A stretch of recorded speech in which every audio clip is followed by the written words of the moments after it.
Hello, everybody, and welcome to Books Unbound, the podcast where we unbind books to get to their hearts with your hosts, us. It's Ariel and Raeleen. Hello. Today, you're not just Raeleen, you're Red Raeleen. It's true. I should have worn like a full red suit as well.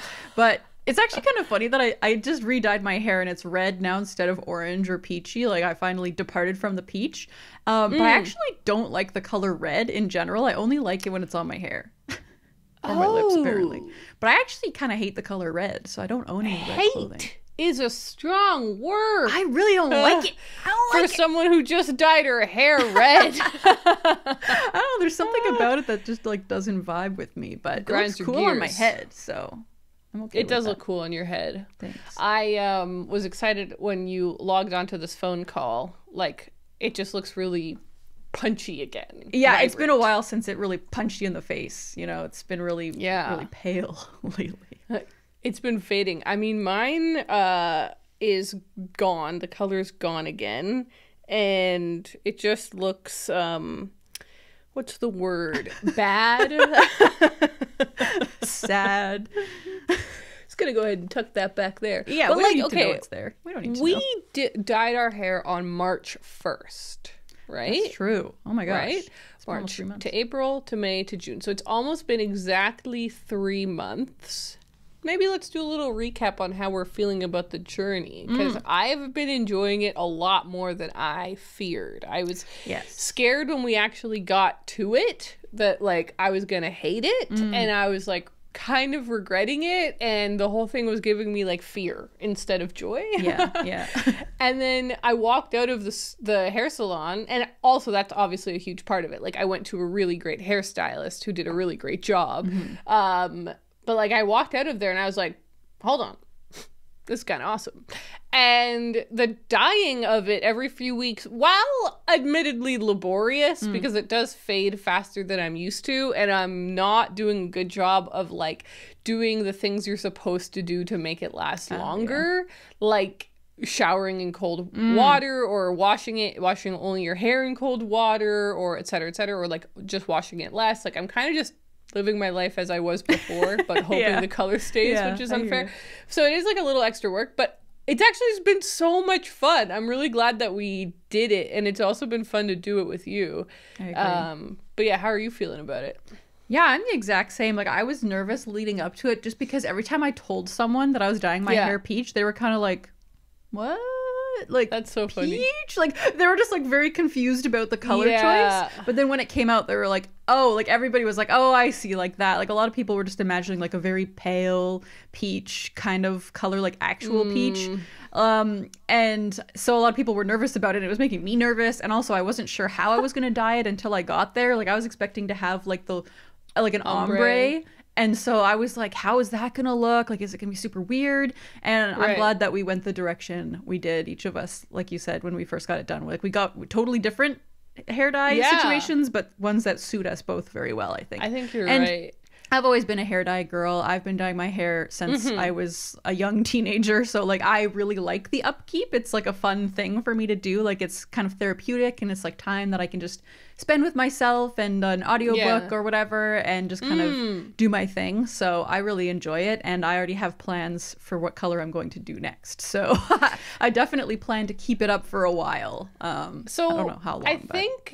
I think that's my final question maybe we could touch on here is I don't think we really knew how long we'd be keeping it for, and B, like what color journey we were gonna go on. Like how long were we gonna stay peach? We both like made a pact together that we'd at least stay peach for a month. Yeah, we were like, we've got to make it worth it for like the podcast and everything, that we're like gonna do it for at least a month, maybe a bit more than a month. Now we're at 3 months, so now we're kind of like we can do whatever we want.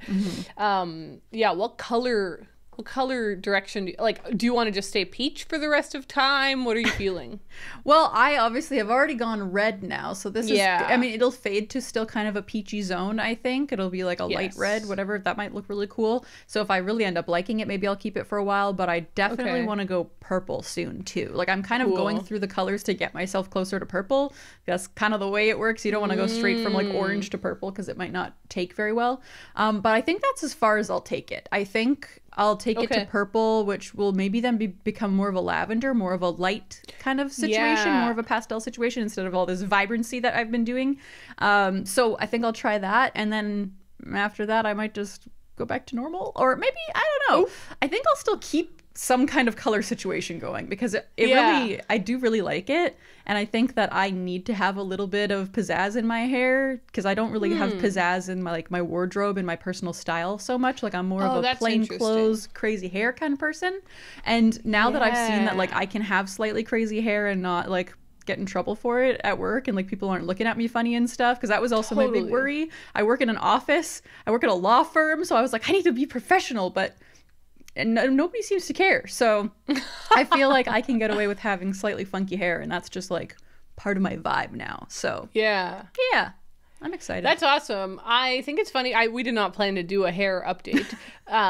It was just because Raeleen showed up with your hair looking all fresh and crisp. And so for anyone who's on the video version, you're seeing that you can't even really see my hair today. It's all clipped up. It's just all... We're opposites. Today I'm showing off my hair. Today you have no and hair. I'm like, a demure day. Hide that away.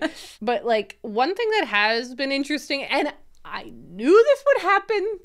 This is in no way a surprise. I knew I was signing up to it when this happened, but obviously with me, we went like all the way up to my root, basically with my bang pieces, and it's amazing how fast my hair has grown out. Like we're over an inch grown out. That's crazy. In the last 3 months.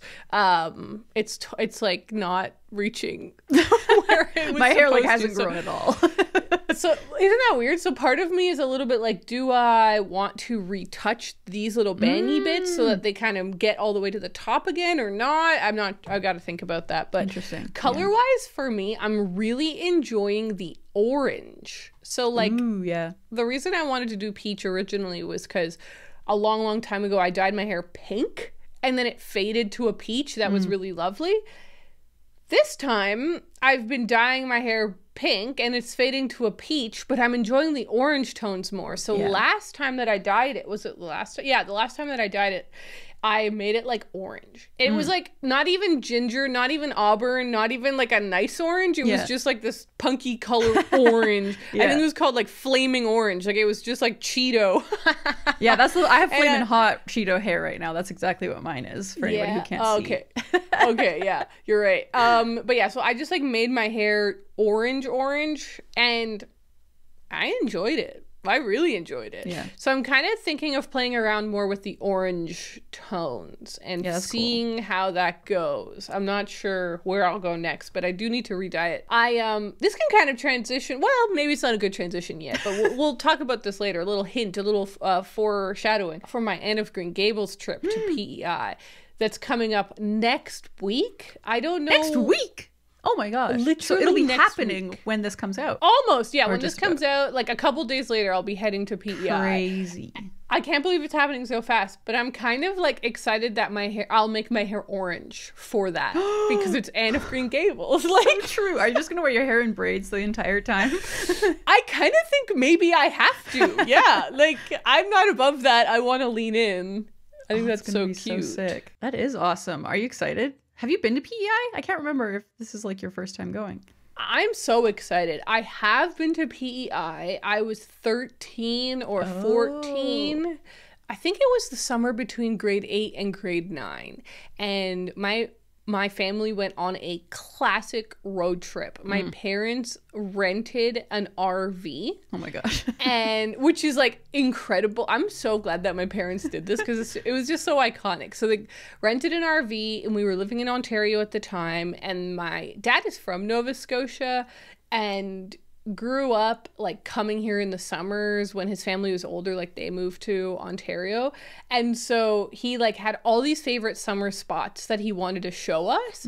And so we just rented this RV and drove from Ontario, and we did New Brunswick, Nova Scotia, and Prince Edward Island. We didn't make it up to Newfoundland, but on this one trip, but we saw all of these beautiful things, and one of the things we saw was Anne of Green Gables' house, and like Avonlea Village, and like Cavendish, and all of these other like spots. But again, that was now more than a decade ago, and I don't really remember it. I remember like very specific things. I remember this one gift shop that me and my my mom went to, and we bought these really pretty earrings, and I remember ice cream, but I don't really remember Anne of Green Gables' house. Oh, perfect. And that's going to be because at the time I hadn't read the book. Obviously Anne with an E was not out, but the really big show, Anne of Green Gables, that was made in the 80s, that was out and kind of iconic, but I wasn't like a big fan of it or anything. Things so changed. I think, so I don't think that I really cared that much about the house. But anyway, so I have been once, but I'm so excited to go now that like I would consider myself an Anne of Green Gables super fan. Yeah, so I do have, I will chat about that a little bit more later on in the episode when we talk about what we're reading. Oh, interesting. So let's talk Minitruck. Yes. Okay? I have a lot to announce. I didn't realize that so many things had piled up. Yeah. That I'd been like keeping secret. Have I even announced to the people, Raeleen, what the name is? I don't think so. No. I don't think I have. Okay, awesome. So this is a huge update. Today I'm going to be announcing quite a few exciting and fun things. So let's start with the name. Are you ready? I mean, you already know it, but people, are you ready? Because the name, it's simple, it's classy, I really like it, so don't say anything. The name is Beset Books! Woo! Hell yeah. So, I'll talk about the name for a sec. When I was thinking about this project, I was thinking, wow, this is stressful. I need to think of a bookshop name. Yeah. Because not only is this going to be like the name of the Minitruck business and the name of this bookshop endeavor, one day if I ever launch a bookshop, I would obviously just name it whatever the Minitruck is, like keep it all under the same family and umbrella. So I was like, so I want a name that not only works for a truck, but it also works for a bookshop if there ever came one day. But then I was also thinking, this is also going to be the umbrella for all of my bookish merch. Because as you know, like for many years now, I've been releasing bookish related merch, like sweaters that say I'm thinking about books, or t-shirts and hats and stuff like that. And so I was like, that's going to be under this too. So what is a name that kind of works for all of those? And I thought Beset Books I love it. It's classy. I really like my last name, and so I think it's really like pretty, and I think it's also really like it's got a little bit of a studious edge. I think it's got a bookshoppy edge. It's got the alliteration, which is nice. It's the nice alliteration, and short and snappy. Can't get over BB. Yeah, I like how like short and to the point it is. Yeah, nothing worse than a big old title that's hard to remember. And yeah, and I like how it's just really clear. Like no one would read Beset Books and not know that's a bookshop. Yeah, like you just instantly know. And I was very inspired by like I've realized all of my favorite bookshops, almost all of them, are just named after a last name. It's like McNally Jackson, Shakespeare and Company, Daunt Books, Foils. All of these are just last names, and I'm like, there's clearly a history and a tradition of it. And I was like, you know what? I'm next in line. Beset Books. That's awesome. Also, I really like that. Like, if you know who I am and you're like coming to Beset Books because of the podcast or my videos, like you'll be like, this is Ariel Beset's shop. But so it kind of has that nice affiliation as opposed to picking a new name that kind of doesn't make sense anywhere. But then on the other hand, if you have no idea who I am and you have no care in the world about Ariel Beset, you still just know it's a bookshop and it's got like a nice last name, which most bookshops do. So that is the name. And along with that comes the reveal of the logo as well. Oh my God. I'm realizing there's so many things to announce. Wow, I've got updates galore. I am going to have a whole video about a lot of these things going out on my channel soonish. So, but as always, the podcast gets the first early access information. So the logo is this adorable, beautiful little bird house with its roof as a book. Ah, it's so cute. I absolutely love it. I'm so happy with it. So when I was working with a designer, he was so fantastic. His name is Sean. I was literally just typed in online, Nova Scotia graphic designers. Nice. Like I just wanted to hire someone from here, and I found his work and I really loved it. And so I started working with him and like giving him my vision. I was like, I really want this to be super happy. Like that's what I'm thinking. Like, the whole project for me is just this like really happy, cheerful thing. I just want to have fun with it, and I want when people see it that they're happy and having fun with it. So I just want it to spark joy, but then also I want it to just feel a little retro, because the idea of a bookmobile and everything like has a little bit of a retro vibe. So I thought that would be really fun. And he pitched a couple of ideas, and I loved all of them, but the one that like instantly like took my heart was just this little birdhouse. And so we iterated on it quite a bit, like to get it to the right color scheme and the right this and the right that. You saw a bunch of those drafts. I saw some things, yeah. Oh boy, that was a whole journey. But I'm really happy with where we landed. And I had some, because I talked about this to my own patrons, and I had somebody, I forget who, but somebody was like, why did you go with like a birdhouse? Like, what's that got to, like, is there a reason? The reason is that it's cute, first of all. I just like really like it. The other reason, I know that the reason that Sean kind of honed in on it was because I'm working on my house. And so he liked the idea of bringing a house element into it, which I also really liked. But then the reason that I really got onto it was because it's it's a truck that's on the move, and birds are on the move. Like, that's what I like this idea of, right? Like, there's a little bit of a freedom. The bird can fly around. My mini truck can drive around. Like, I thought there was a nice little thing there. So okay, that's the logo. And like, it's so funny to say it that what did I just explain it in 3 minutes? This took months. So much thinking. The different fonts, different color palettes, different versions of each color. Talk about fonts. Like, I'm so happy with where we landed with the font. Like, I'm obsessed with this font. It's my font now. I'm leaning in hard. Like, I'm obsessed with this font. But it really was a whole journey to get to where we've gotten. Okay, so now we have the name. Now we have the logo. That meant that I was free to start ordering stuff.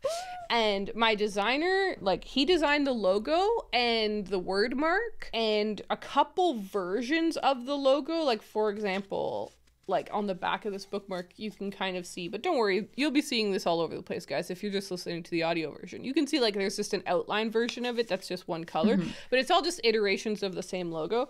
I then had to just go and make stuff. Like, I didn't hire anyone to make the stuff. So the first thing I ordered was a stamp. Oh, yes. Okay.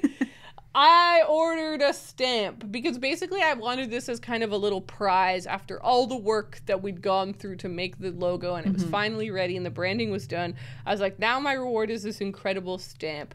So I got this stamp made from a person on Etsy, and I'm going to stamp every book that people buy. Well, I'll ask them, but who the hell would say no to me? Imagine a woman so excited to stamp your book and you say no to her. Yeah, that's no crazy talk. So I think, I'll be stamping everyone's books. And then the next thing I ordered were the bookmarks. And these ones I designed, and it took me a while to get the exact ones that I wanted because I had a vision of having them on like cardstock and craft paper. And I couldn't find anyone who printed like bookmark size on this kind of paper at this thickness. But finally I found a place, and I was really excited. So I decided to put the like thing on the back and a very simple design on the front. Simple they are, yeah. Thanks, Raeleen. I'm really happy with these guys. So these will be like when somebody buys a book at the book truck, I will give them a bookmark. Oh yeah. But what else? I've been ordering stuff like crazy. So I've been ordering a lot of new merch for the truck, new merch for the website, and so at the beginning, there will be quite a few things that are only available on the truck that aren't available online, which I know is like, this is a difficult endeavor because most of the people that care about the truck are the people listening right now, and they're not going to be able to visit the truck. So there will be stuff that if you really wanted to support the truck, and which I would really appreciate when the time comes, there will be stuff that you can get online for sure. At the beginning, I'm really prioritizing just getting stuff to me physically so that when I do the first event, it's not a catastrophe. And I actually have stuff. So I've been ordering a lot of stuff to me, which is exciting, but like so much work. It's just so much coordination and administration and design work and thinking through and like, I also my just God. want to say, I feel like you have like leaned into this so hard in such a good way. Like most people would just throw together a truck and have books on it. But you're like going all in to make it like the coolest truck it can be right from the get-go. And I think that that's really cool. I really, really appreciate that because I'm trying to like make it so fun and just have all the details that you would want from a really well done project. So I actually really appreciate that, Ray. But as you know, maybe the final thing I'll chat about is that I ordered the books last night. I knew the categories of books I wanted to order, and I think I do think I talked about this on the pod, but basically the truck is so small that there's not that much room for books, actually. Like, I'm not gonna have thousands of books like you would in a bookshop. And so there's just no way for me to even pretend to be a generalist shop. And so I knew that from the beginning, and I was excited to just lean into having very curated selections of books.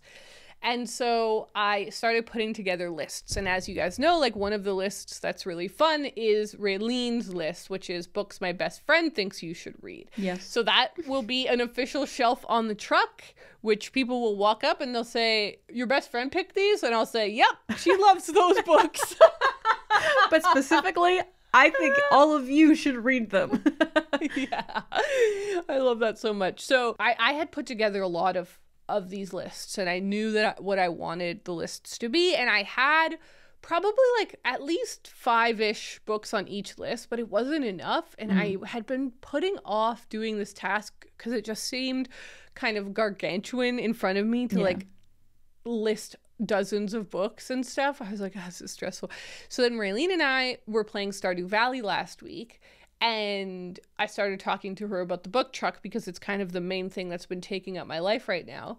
And you asked me, like, have you ordered the books yet? And I was like, I know it's so stressful. I haven't. It's just that I'm stressed about the book lists. Like, I haven't finalized the lists of books that I actually want to order yet, and I can't order them without the list. And Raeleen was like, well, let's just make the list. I was like, that would be so helpful. Yeah, I ran into my little bed in Stardew. I was like, I can sleep for the rest of this. Making book lists is like my favorite activity to do, genuinely. So. I kept thanking Raeleen. I was like, thank you so much. Like, this has been so much help. And Raeleen was like, this is just my favorite thing to do. Yeah, this isn't like, work. This is fun. I didn't have to pretend to play Stardew. We could have just done this. We could have just done this for 2 hours. I would have been happy. Yeah, so we probably did do it for like at least an hour. At least there was a lot of like, forth. How do we make this category work? We gotta make it balanced with these different things, and it was a lot of fun. It was a lot of fun to think about. And it was also really fun because I would like reveal the next category to Raeleen, and I was dramatic. Like, okay, this next category is books that make you want to go outside. And Raeleen would be like, oh, okay. And I'd be like, here's what I'm thinking. There's a duality here. Half of the books are like nature books, and they're so beautiful about nature, and they make you want to just go enjoy the trees. But the other half of the books on the same shelf are like how scary the internet is, and like why screen time is destroying your brain. And it's like, it scares you into going outside. And Raeleen was like, oh, you should do this book and this book. And I'm like, yes. It was like it was a beautiful collaboration. So yeah, I feel really happy knowing that I like helped make what's going to be the end product, at least a little bit. 100%. Yeah. You like, I really needed help with that push, and it was just feeling a little overwhelming because with some of the things like designing a tote bag, I was like, okay, you can't really teamwork that. I know it's in my brain. I know what I want. I know what I need. I can just order this, and I have to work on it, and it's going to take a while, but I am the only one who could do it. With the book list, I was like, this is so overwhelming, and like, there's just so many books. So it was awesome. So as of last night, I have ordered all of the books. Yes. And I know it's How so many exciting. books is it total, approximately? Great question. I think it was 113 titles. Okay, but you got multiple copies of some? But then multiple copies. Like at least for most... Okay, there was a couple of books where I was like, no one is going to buy that. And so I would only order one. Yeah. Right? But then for most books, almost every book I ordered 2. And then for a couple of books, it was rare, but for a couple of books I ordered 3. Because I was like, I'm going to push that book so hard. I know I'm going to sell those books. But this is such an interesting gamble. Like, again, Right? I'll be making a video about this, but I don't know anything about book selling. Well, that's not true. Now I do. You know a little bit now I'm starting to know stuff about book selling. It's such a gamble. Like, I literally don't know. And I'm looking at each book and I'm like, will someone buy this? I'm like, because if I'm buying it, that means I'm expecting to sell it. Like, I don't want to carry around stuff I'm not going to sell. So do I actually think that someone's going to buy this? And there's lots of moments where I'm like, I think someone will. So I'm like, okay, buying it. And there's moments where I'm like, I don't know if anyone will, but I personally just really want to have that title in this category.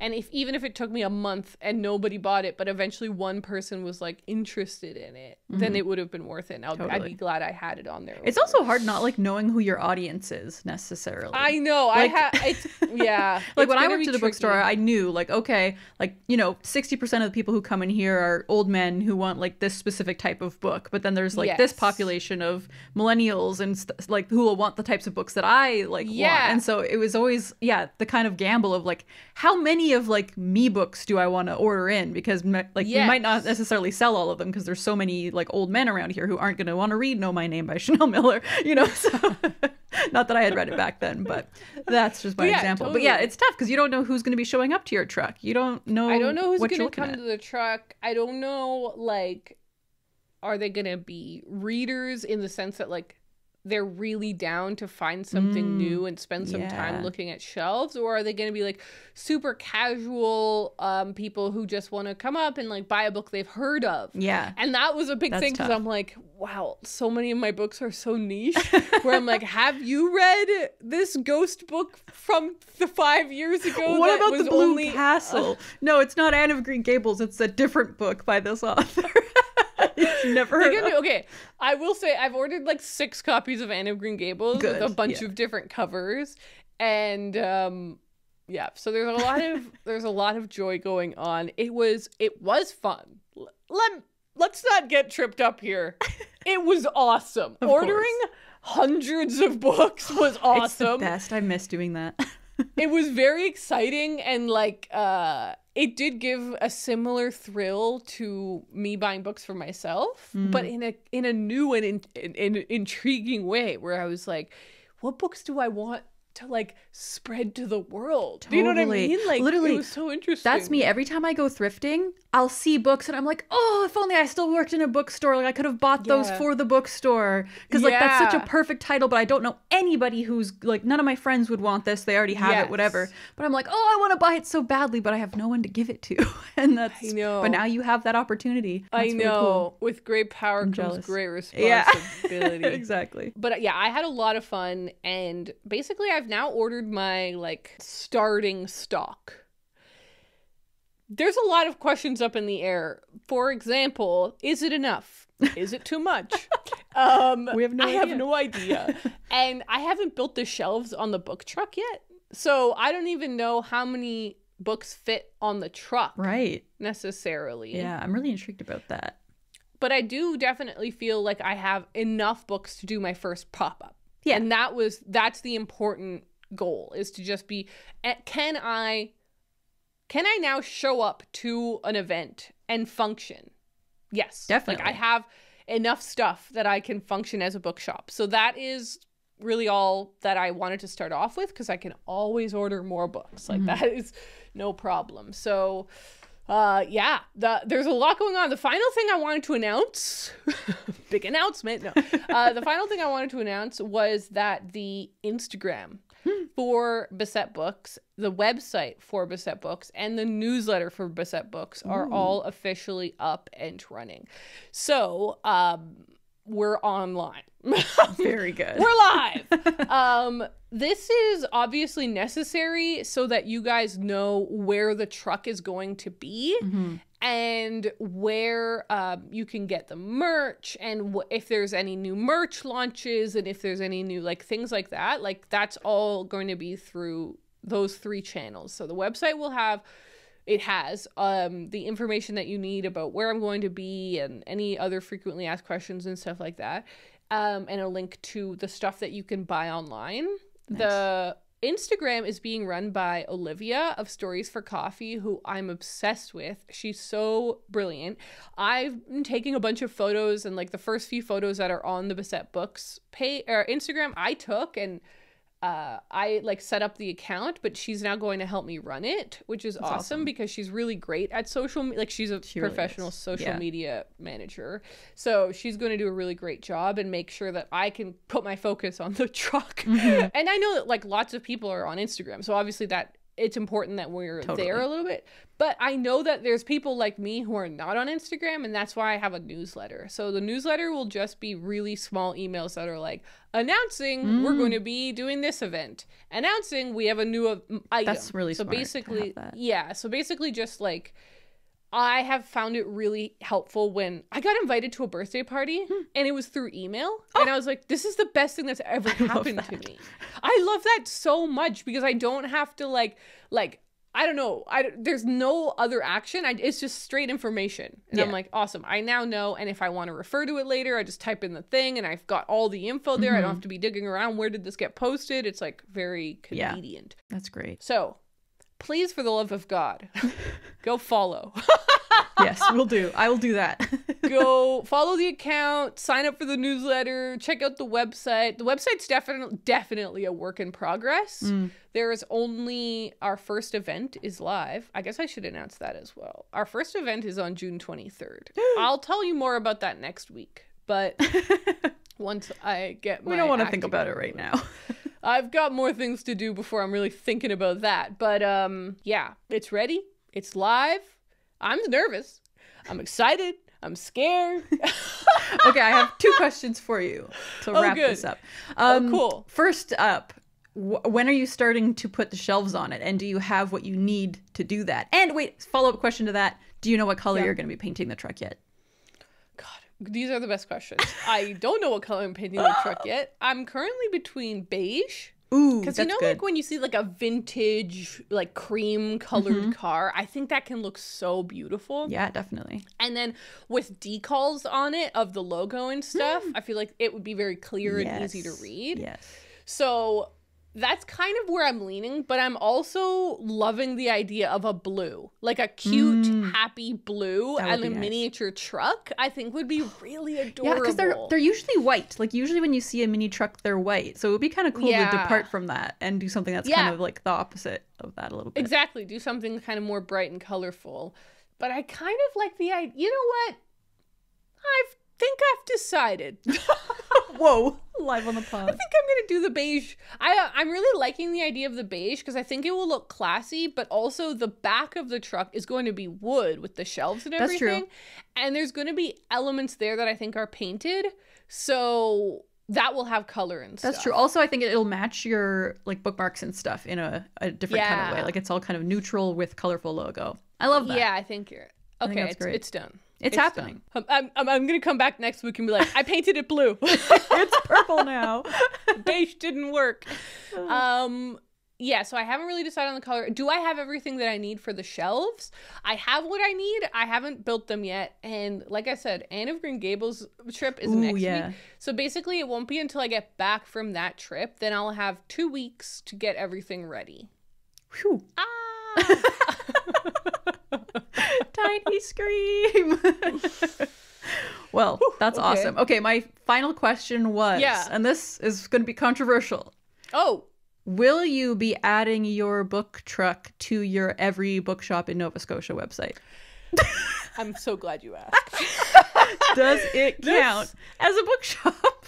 This has been keeping me up at night, thinking about the own complications of my own decisions. You did this, yeah. I did this to myself. Here's what I'm thinking, okay? It'll be at the top. Yeah, first of all, number one. The only one with the header, the only one with the picture, bolded, highlighted, underlined. Exactly. I don't, like, if I heard someone in Halifax that I never heard of had launched a miniature truck. Yeah. I would 100% put them on the website. Totally. And so even though it's me and I feel a little self-conscious to be putting myself on the list, I'm like, I think I'm one of the bookshops in Nova Scotia. Definitely. That was what I would say too. I'm glad you feel the same way. It definitely counts. With a lot of responsibility, a lot of like, I just feel like, wow, I've joined a big league here, a very exciting, cool league of awesome people. Yeah, so I do think I'm going to have a pamphlet on the truck. Ooh. I was talking to my friends about this. They have a risograph printer, which is a type of... Have you ever worked with a risograph printer? No. It's a really cool type of printer that just makes really beautiful stuff. Okay. And we were talking about making a pamphlet for the truck that is like a checklist of all the bookshops in Nova Scotia so that people could check them off. That's awesome. I think that would be really, really cute. So... Man, you're just so full of ideas. Too many, quite frankly. Yeah, I guess it's probably overwhelming in that there brain of yours. I gotta write down my pamphlet.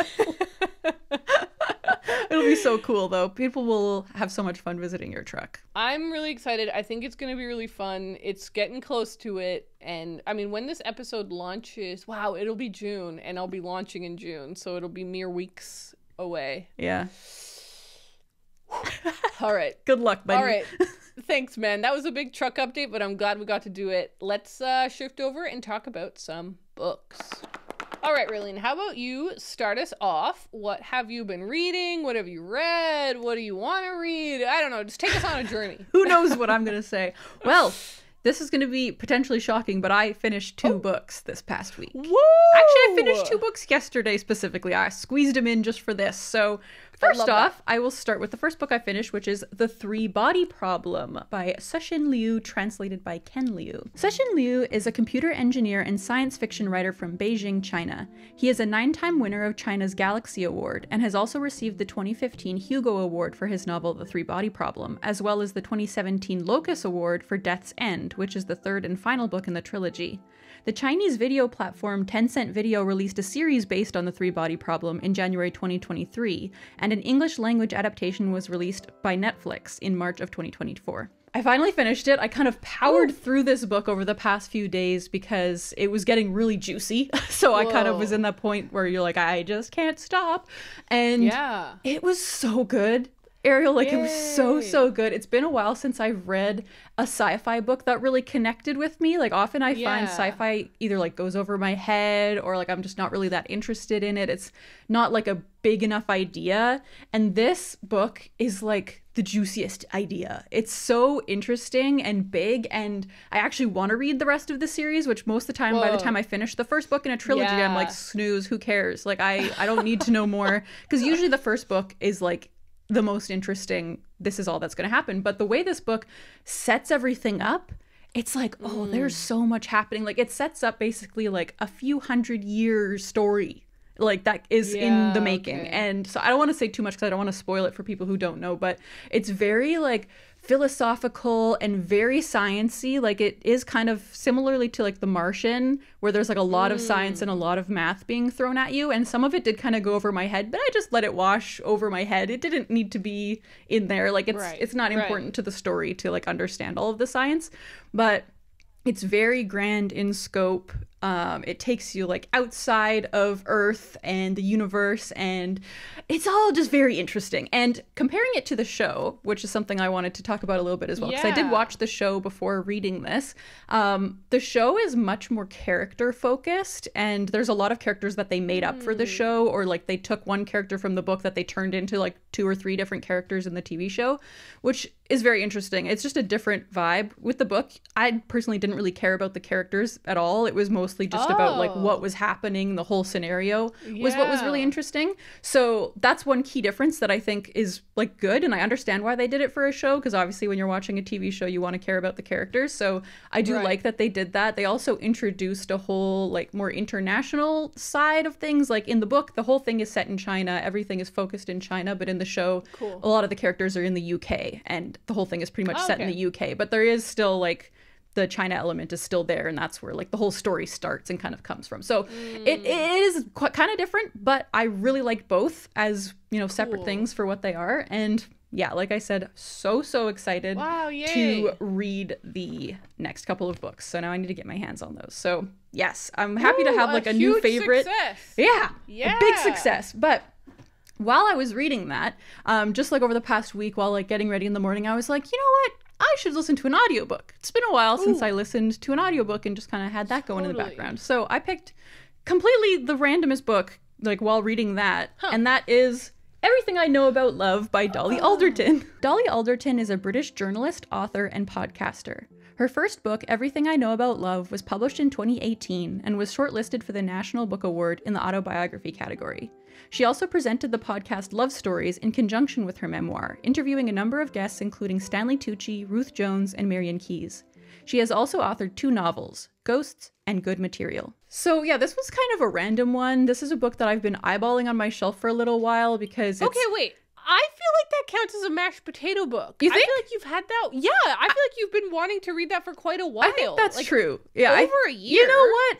It's a mashed potato book, Concord. Yeah. I haven't considered it as such, but you're right. I have had it for a while, and this is a book that I feel like I should have read a while ago because I just, it's fun, it's a memoir, it's all the things that I like. So I just randomly was like, you know what, let's just jump in, and Spotify had the audiobook read by the author, right. So I was like, this is perfect. It's only like 8 hours long, like it was just exactly what I needed to kind of balance out the 3-body problem, which was quite heavy and kind of a little bit scary. Not scary, but like existentially scary.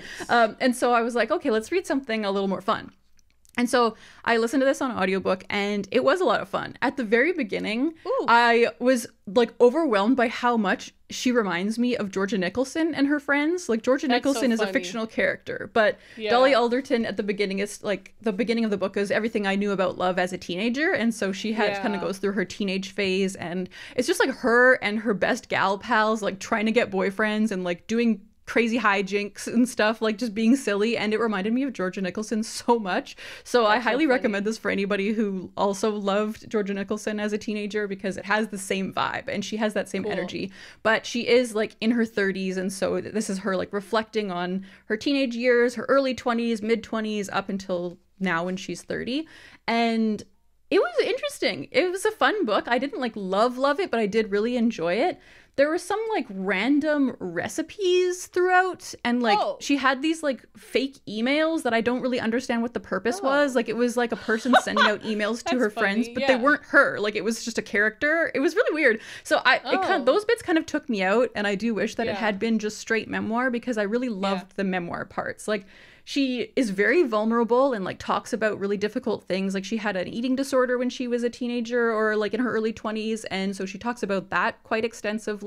And she also talks about lots of painful relationships she went through, and like loss of her friends' family members and things that really like hit close to home. So like lots of really like real stuff, but then there would be these weird like goofy in between bits that I was like, why is that there? So I did really enjoy it, but it had some weird bits that kind of threw me off a little bit. But it was quite funny, so if you want something just like lighthearted and fun while also being serious at times, this is definitely that. So I do own Ghosts, one of her novels. Yeah. So I'm very intrigued. I was gonna ask about that. Yeah, I'm really intrigued to read that now. And you have Good Material, right? Which is her newer one. Yeah, I do. That's funny. So that's interesting. I'm very curious to see how her writing translates to fiction, because I'm sure it'll be quite hilarious. So that's what I read. I DNF'd that one. Yeah. I don't know if you remember that, but like I got through most of the teen stuff, and I was like, I don't get it. While I was reading it, I could understand you not enjoying it, because she does talk about like partying and drinking a lot and like casual hookups and stuff. Like it's maybe just not your vibe, which is totally fair. Yeah, maybe it was just a bit, I don't know. I was like not connecting or really enjoying it. So yeah, it's actually kind of funny. I wanted to say too, on the cover, for those who can't see it, basically it has everything I know about, and then all these words are crossed out: parties, dates, friends, jobs, life. But then love is like there because that's the actual title. But I was like, I feel like all those other things is more what the book is about. I agree. Yeah, that's what and I thought that was going to be your complaint. That's why I wanted to bring that up. It's about love a little, but it is mostly about her friends and her friendships and partying and dating. Honestly, it is quite a lot about that. So interesting. But yeah. Well, I do still want to check out her novels, because I've also heard mixed things about them. So I'm just curious. Yeah. I'd just be curious to hear more. But that's it. I haven't started anything new yet. So today will be the day of starting Beloved by Toni Morrison and trying to squeeze it into the last few days of May. Yes, because it's still mashed potato May, and we still have a few days to go. Yeah, so that's going to be my next thing. My TBR challenge still stands.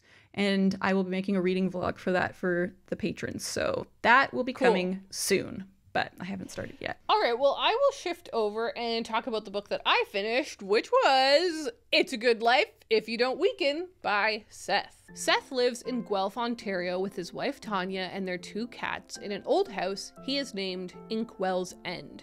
He was born and raised in southern Ontario and is the artist behind the comic Palookaville, which has been running on and off since 1991. It's a Good Life If You Don't Weaken was first published in 1996. This is an accomplishment and an achievement because this has, if like I had to go to my shelves and pull out like the top 10 most mashed potato-y reads, this would definitely be in the top 10. Like, I bought this so long ago. I've been so curious about it. I've wanted to read it for so long, and it's just one of those things where you're like, why haven't I read it yet? Yeah. And I read like it in little spurts here and there for a couple of days, wasn't really making much progress. And then a couple of days ago on Saturday, I just sat down and spent maybe an hour and read the whole, like 75% of it in one go. And that was so great because I really got to like fall into the story and anchor myself into this character. So it's like a semi-autobiographical, well, I can't tell. I guess I don't know his life. So I don't know if it's like fully autobiographical, but like it has a lot of autobiographical elements.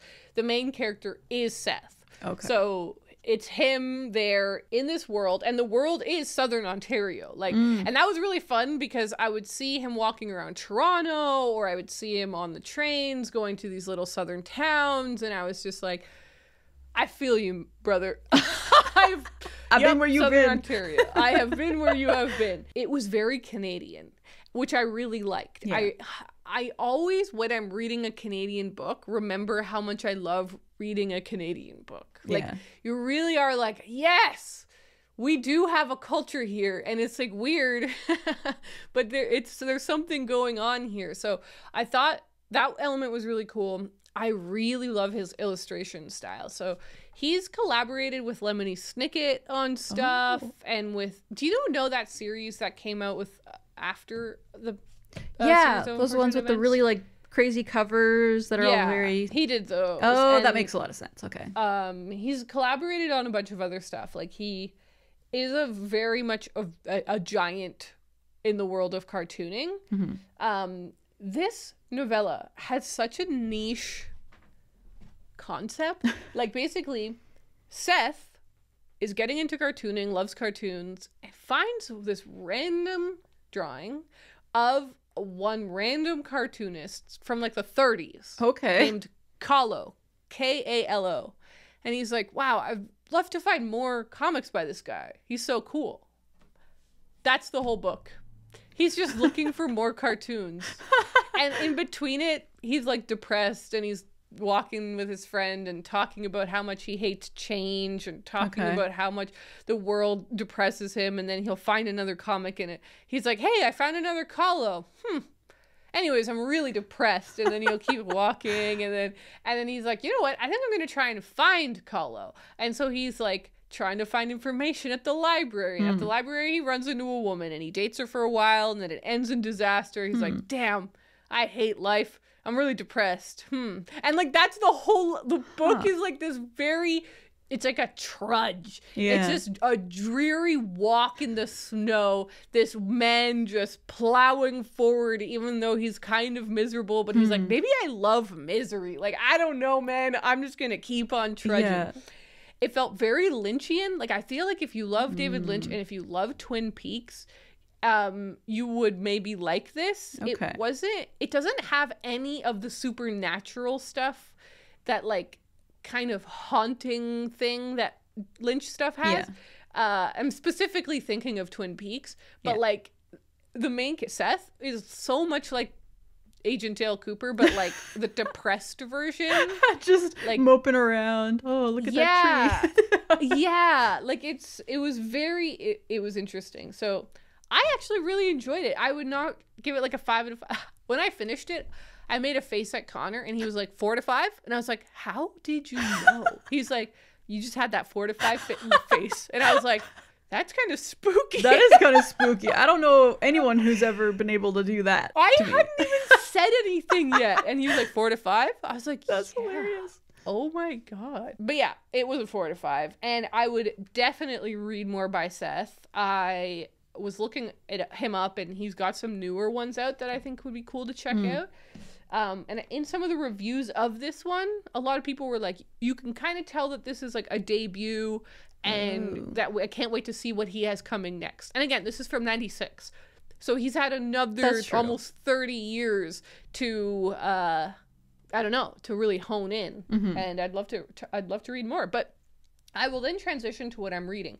So like we talked about, we have a few more days.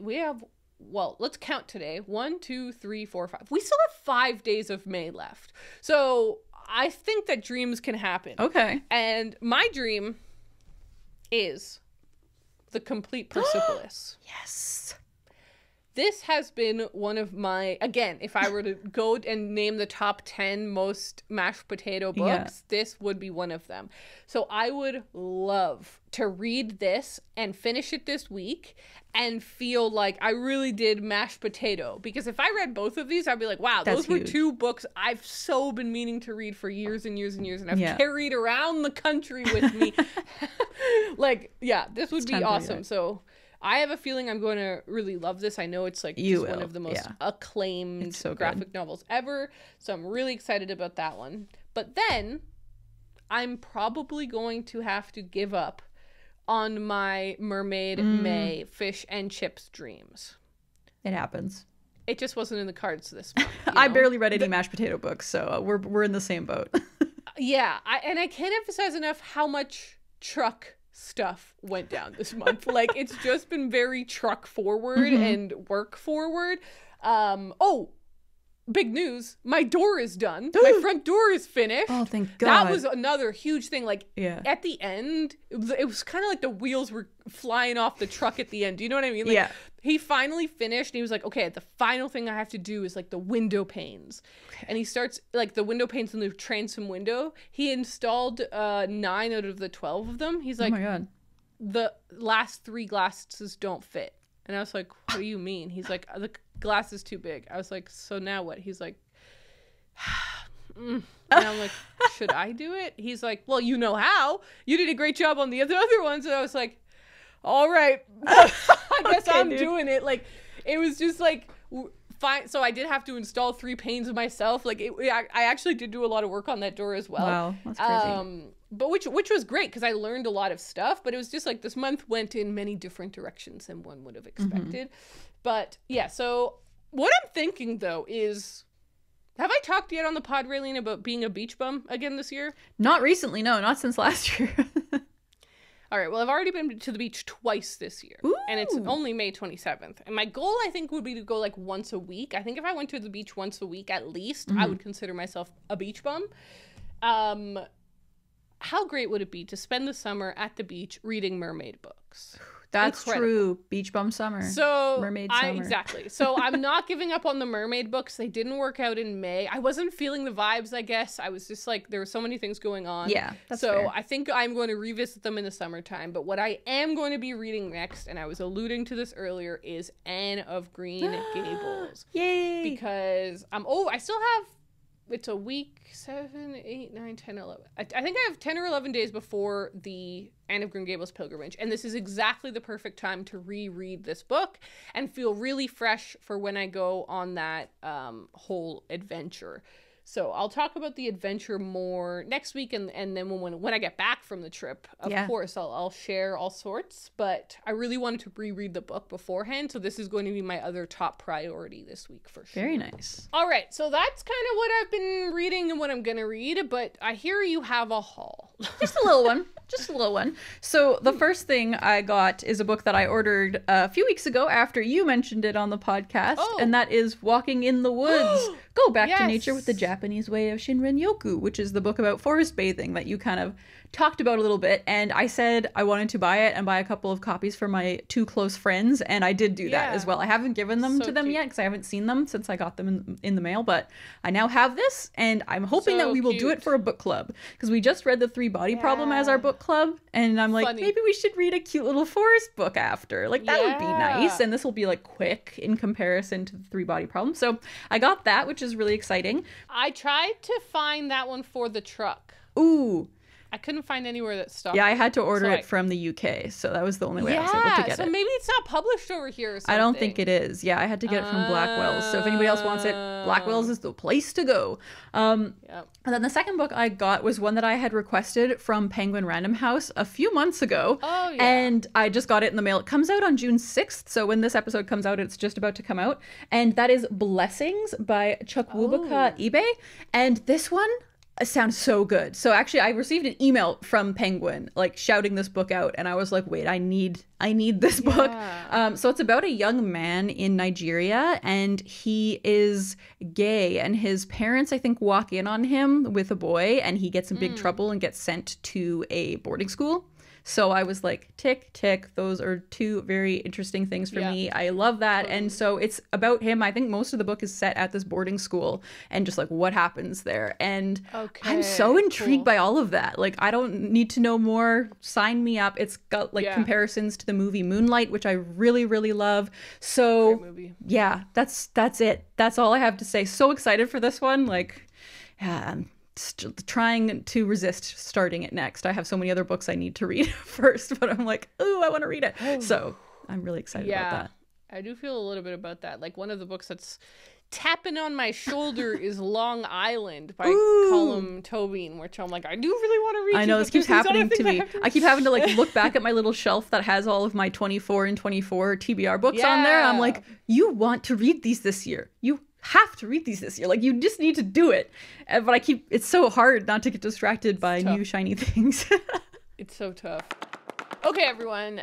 I think this was a pretty action-packed episode. Yeah. Raeleen's new hair. She read a book she loved, which hasn't happened in a while. Like, I that's know. big. I feel jazzed. A lot of Minitruck news, other stuff happened. So this was a really fun one. Thank you so much to everyone who has been participating in Mashed Potato May with us. When this comes out, you guys will all be done. So good job. A little round of applause. Good job to everyone who read those potatoes. Good job to everyone who tackled a potato. And again, if you wanted to, for the fun and heck of it, support the podcast and this little project by purchasing a mashed potato pin, they are available. We'll link them in the description, and we would really appreciate it because it supports the podcast. I was gonna say the channel. It does support the channel, I guess, but it's mainly the podcast. But yeah, we're now going to go record our Patreon mini podcast. Which one is it this week? This week is the question vase. Ooh, we're gonna be answering questions from our sweet, sweet patrons. So we're gonna go do that, and we will talk to you next week. Bye.